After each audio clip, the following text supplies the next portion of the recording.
So next, we will step over to the Washington Post. If we can get this thing to work. Oh, it's been difficult.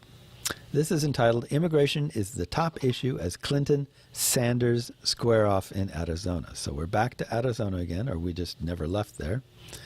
And we're talking about immigration from the Democratic side, this time with Hillary Clinton and Bernie Sanders. So, this reads as follows. Arizona is the most diverse state holding a primary vote Tuesday, and one of the last opportunities for Senator Bernie Sanders to show he has momentum to catch Hillary Clinton and whittle down her big lead in the Democratic presidential race. Immigration is the main issue, and Clinton and Sanders have spent days sparring over who is the most friendly to undocumented immigrants. Both candidates say they would go far beyond what President Obama has done to curb deportations, using executive action to get around the will of Congress if needed. Maricopa County Sheriff Joe Arpaio, the immigration hardliner who is supporting Trump, has figured prominently in the conversation. Clinton will campaign here Monday, following days of appearances by former President Bill Clinton and a long list of surrogates. Labor Secretary Thomas Perez, frequently mentioned as a potential Clinton vice presidential pick, was campaigning on her behalf in the state Monday. Sanders, without the T, was scheduled to hold a large outdoor rally Monday night in Flagstaff, returning to the state after holding 3 rallies there in 3 days last week. A win in Arizona would signal that Sanders still has some fight left in him. Though he is trailing far behind Clinton in delegates needed to secure the nomination, Sanders' campaign argues that he is poised for a comeback, with the second half of the nominating calendar looking more favorable to him than the first. The first test of that proposition is Tuesday, when Arizona is the biggest prize. But Utah and Idaho also hold nominating contests. Sanders campaigned in all 3 states Monday. Voters in a trio of other states, Washington, Alaska, and Hawaii, will have their say Saturday. Bernie thinks it is the beginning of his turnaround, Clinton spokesman Brian Fallon said. We think we are going to win. Showdown. Sanders' campaign, which has fallen far behind Clinton's in the delegate count, has told supporters that it is about to go on a winning streak and eventually catch the former Secretary of State. For Clinton, a solid win in Arizona would make a statement about her dominance in the Democratic race. Besides immigration, she has also been playing up the importance of gun control, including in a television ad featuring former Representative Gabrielle Giffords, who in 2011 was shot in an assassination attempt that left her with a severe brain injury. In the past weeks, Sanders' campaign has taken him to the Mexican border, crossing at Nogales, Arizona, where he took a tour of the wall, there with Representative Raul Grijalva, a leading supporter of his in the state.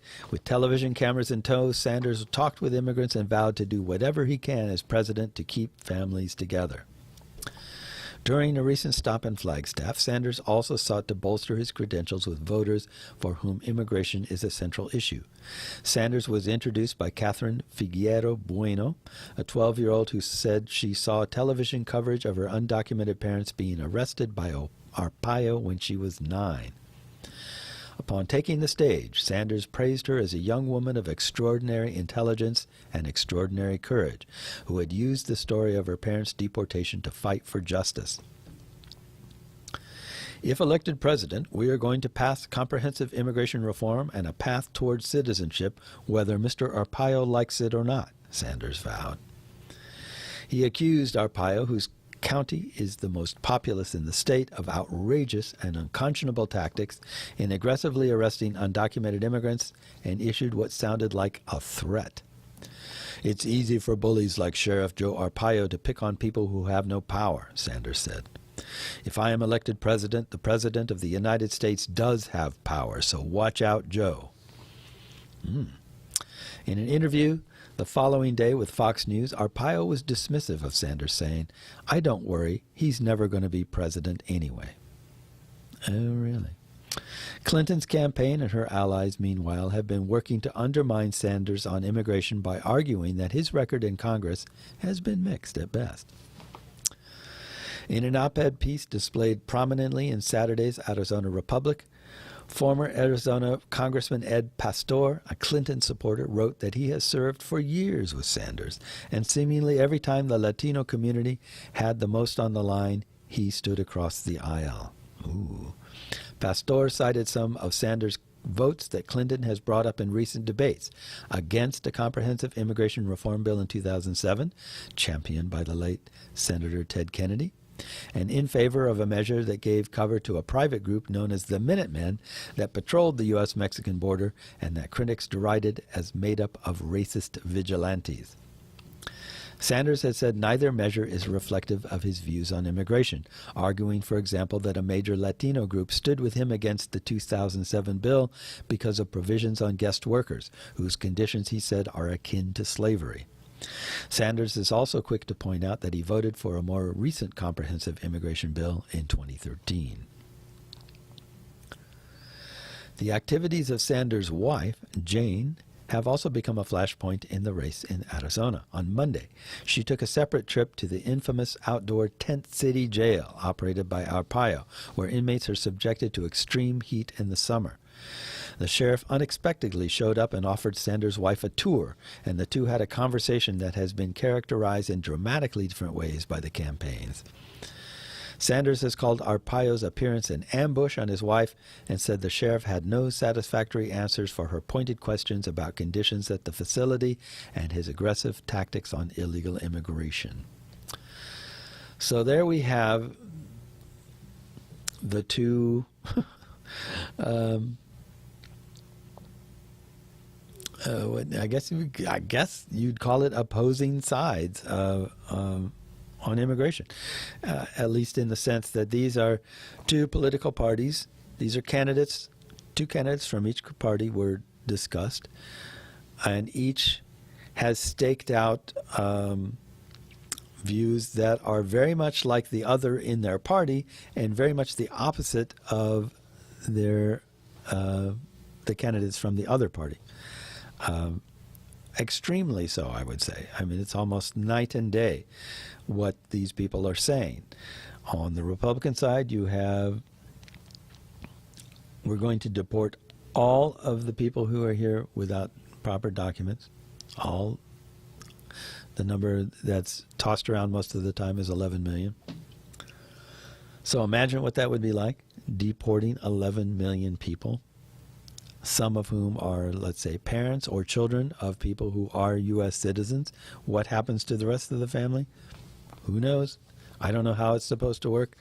They don't really say, but that's their plan. Building walls, deporting people.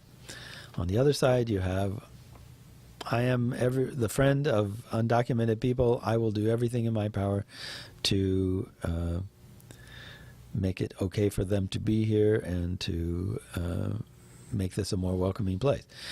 It probably doesn't take a lot of imagination to figure out which side I come down on here, given my role as a president of the CU Immigration Forum.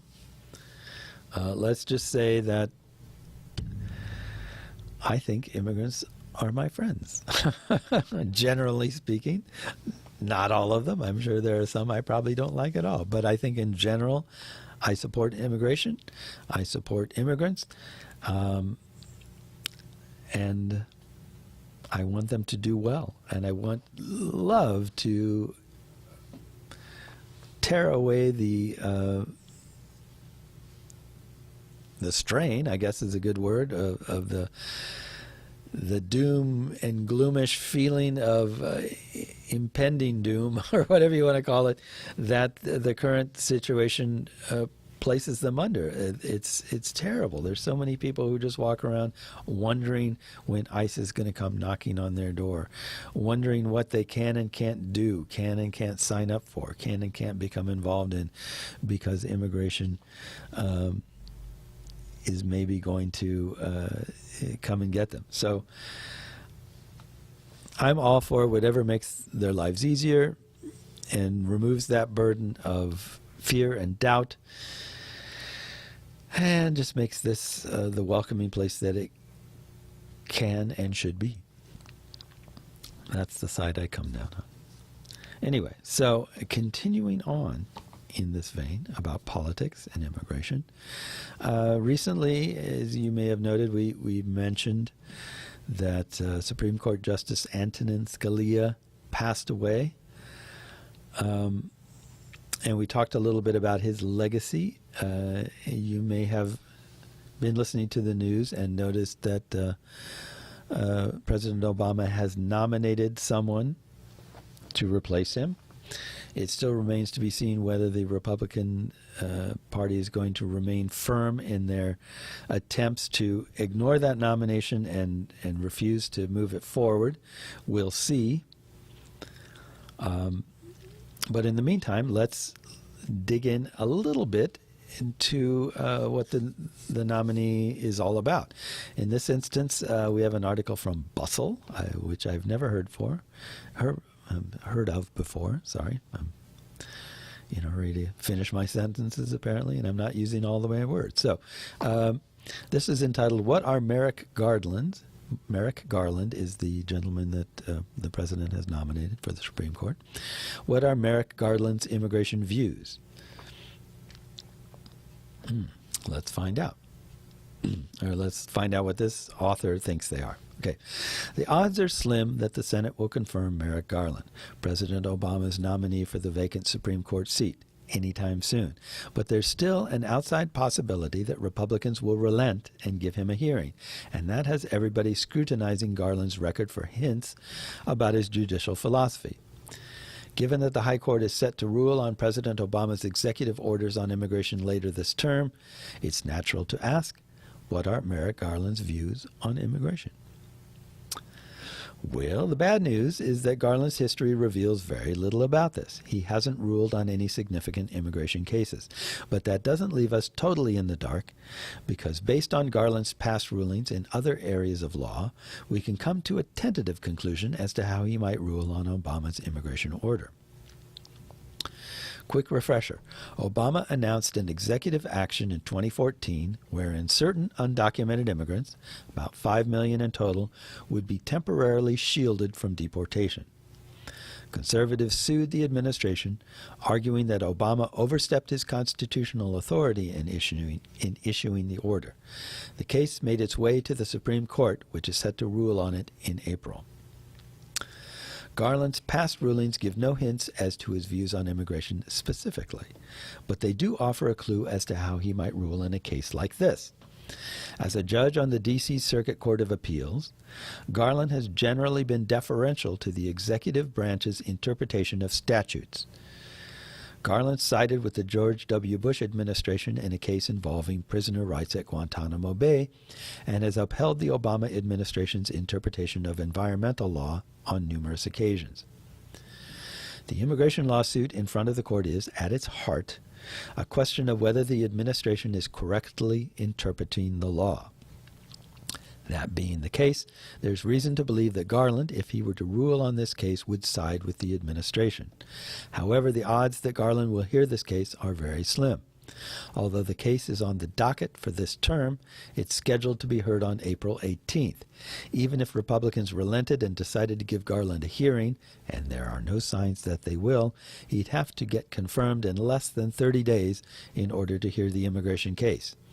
A SCOTUS nominee that hasn't been confirmed that quickly since the Ford administration. Lost my place. Okay. All of this emphasizes one of the biggest difficulties in trying to predict how potential Supreme Court nominees will rule.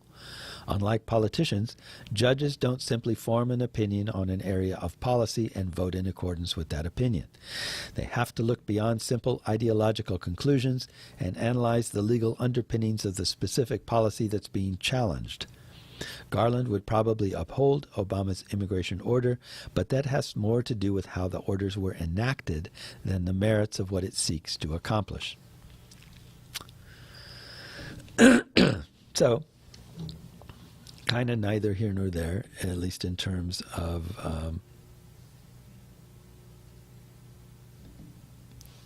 what's actually happening right now, but it gives you a sense of kind of what's going on, who the players are, where they stand on things. I'm sorry, I'm losing my voice here, and I'm going to I'm not going to like it. I don't like not having a voice. It's very annoying. So all of this is going on in the U.S. Here's something from the Hetchinger report. Hetchinger? I don't know how to pronounce it. Hetchinger report. Entitled, "In one country, immigration is seen not as a burden, but as an economic gain." Okay, so here in America you see, whoa, immigrants, scary, causing problems, bringing disease and blah, blah, blah, you know, from some people. And immigrants are our friends. Let's welcome them. But generally speaking, it is a highly contested issue. So in this country here, that is different. What country would that be? That would be Australia. He admits it. Jose Lopez always dreamed of going to America and using his training in information and technology to make his fortune. But even if he hadn't been put off by the rhetoric from across the border about building walls and banning people based on their religion, there were 52 times more applicants for visas to emigrate to the United States from his native Mexico last year than were made available under a complex quota system. And even if a technology company agreed to sponsor him, that route too was closed off when the number of workers who applied for those kinds of visa in the first week was 3 times the annual cap. Hence, our immigration system is broken. But anyway. Which is why Lopez has come to find himself in a classroom in Melbourne, boning up on his English and preparing for a new life in Australia, a country that invites skilled, well-educated immigrants like him with comparatively open arms. "I wanted to go to Silicon Valley, but I don't feel like I'm welcome in the United States," Lopez said. "Australia has been much more of a happy face for immigrants." Much, much more of a happy face.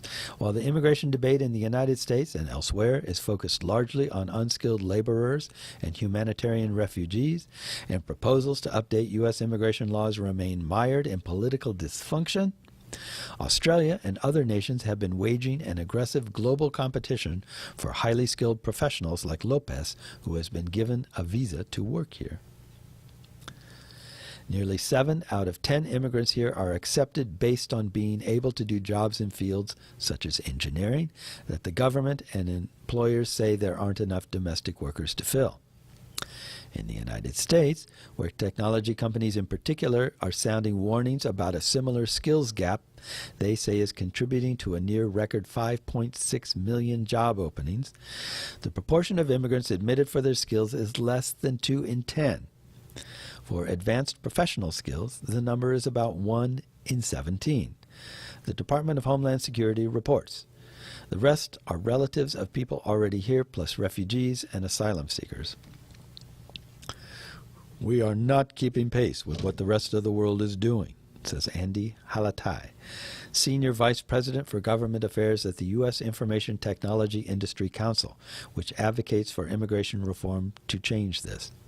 "We don't have a high-skilled immigration system that acts to attract international talent. That talent includes foreign students who are trained at and graduate from American colleges and universities only to confront a system critics variously describe as absurd and utterly insane that makes it all but impossible for most to stay. Students who come to Australia, by comparison, are allowed to stick around for from 18 months to 4 years on temporary visas that, for many, lead to permanent citizenship. It's one of the most absurd paradoxes of our system that it is so easy to come here to the United States and get a world-class education, and then we immediately send you home to compete against us," Halatai said. "No one would ever design a system like that." And now, There's a proposal in Australia to take even further advantage of this by offering visas through a lottery to students trained at US and UK universities and colleges but forced by immigration rules to leave. Australia can capitalize on British and American complacency, Australia's Migration Council, which floated the idea, observed. And it already has. Australia's focus on accepting immigrants with skills is expected to add 1.6 trillion Australian dollars, or about 1.2 trillion American dollars, to its gross domestic product through 2050, the Migration Council estimates. That's a gain of 5.9% per capita over what could have been expected without them.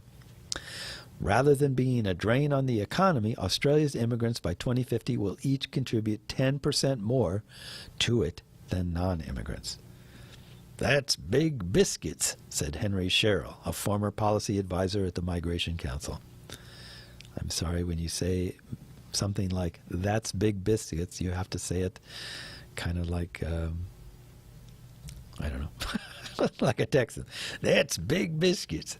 Said, I don't know. Anyway, if trade barriers and trade quotas defined global economic competition in the 20th century, said Sherrill, people are going to be the next thing in labor, and the countries that do it first are going to be at an advantage. Australia's is not a perfect system, and even its supporters acknowledge there are shortcomings to its skilled migration program. There are also big advantages. So highly educated are these newcomers, for example. They are expected to push up the proportion of the population with college and university degrees by 60% by 2050.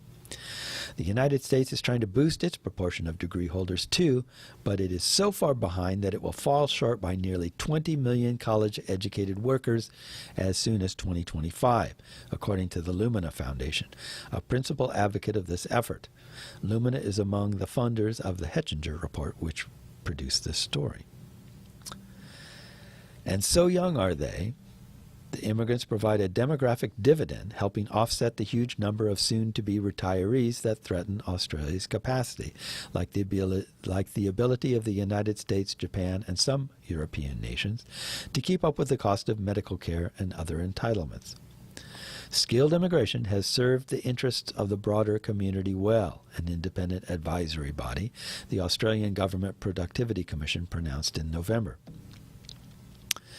In Australia, we speak about immigration as a national gain, not a cost to society, said Jenny Blencoe, Manager of Research and Policy for Australia's largest provider of services for immigrants, or AMES. It originally stood for Adult Migrant English Service. The reception area of whose Melbourne headquarters is hung with photographs of smiling immigrants at work. It is economically driven, and we're quite upfront about saying that.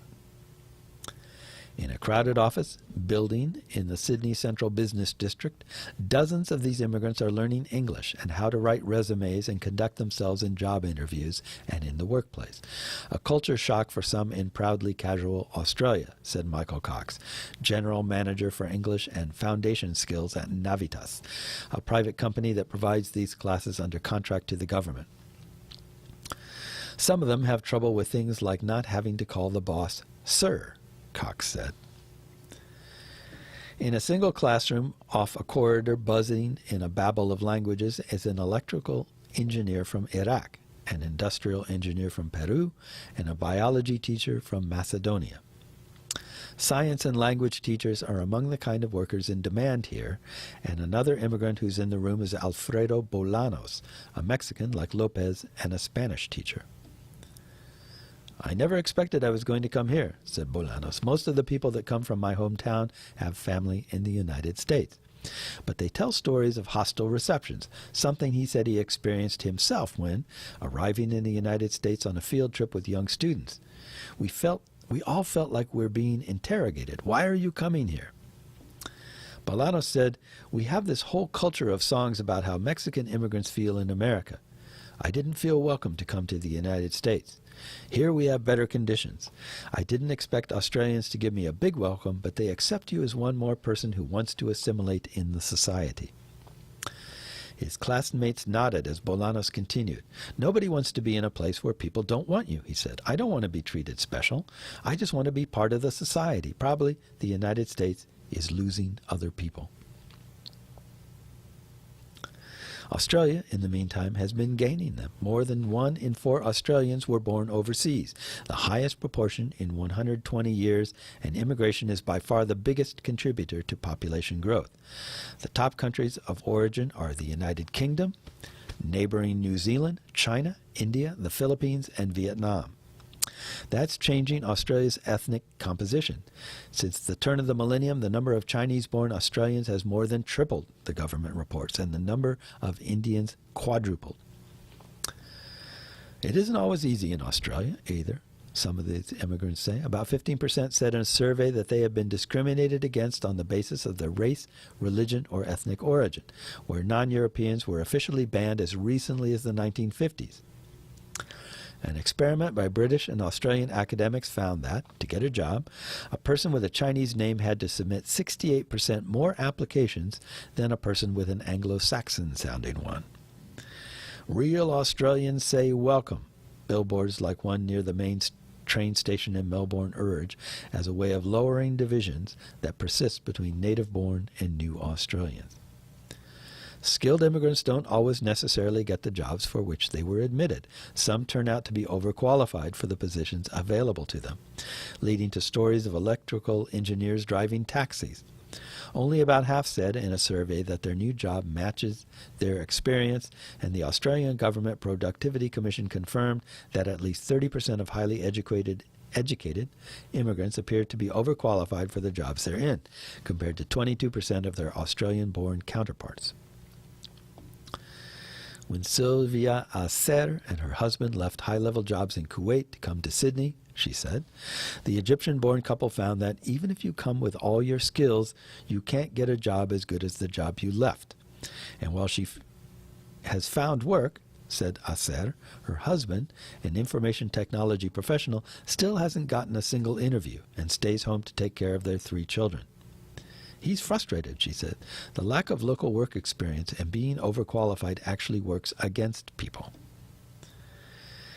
Immigrating to Australia also still involves the reams of paperwork all governments seem to inflict on new arrivals. For Acer and her husband, that took 3 years. Mansour Murshid, who moved from Bangladesh, spent 2 years filling out the forms. It's a long process, he said.